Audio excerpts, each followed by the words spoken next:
In these Vermont woods on a gray Friday afternoon, two 12-year-old girls on their way home from school were ambushed, tortured, and brutalized. This can't happen in Vermont, or this doesn't happen in Vermont. But it did happen on May 15th, 1981. They were shot with a BB gun, they were stabbed, they were beaten. The details of the crime are so graphic, we can't even say them on the air. I don't think we had ever seen a case with that sort of violence against two young girls, the sexual assault aspect and the homicide. Lieutenant Robin Holweedle worked the case. He will never forget the murdered girl or her friend left for dead. But that brave child stumbled toward railroad tracks a quarter-mile away.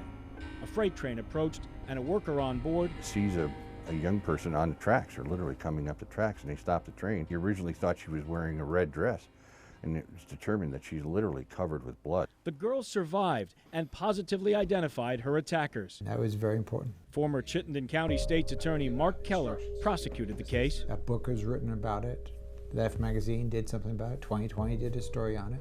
It's a big case. Convicted 1 year after their merciless attacks, 16-year-old Louis Hamlin and his slightly younger friend, 15-year-old Jamie Savage.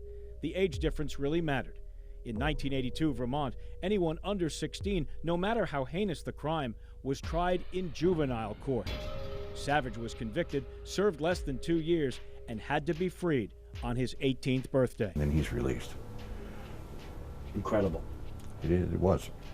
Louis Hamlin was tried as an adult, but never testified. His only statement came when an officer spoke with him and his mother. She then became upset, started crying, and said something to the effect that, may God help you. And he basically responded, what the blank has he done for me? Hamlin was convicted of first-degree murder, and Keller pushed for the maximum sentence. Back in 1982, you thought this guy ought to go away forever. Correct. I asked for 99 years. I argued that he should not be released. But the judges who heard the case gave Hamlin 45 years to life. They reasoned, we think this would protect the public. It's going to punish him, but also gives him a chance to be rehabilitated. So what happened? In 1982, Louis Hamlin was incarcerated first in St. Albans, Vermont, then hustled out of state for his own safety to Missouri.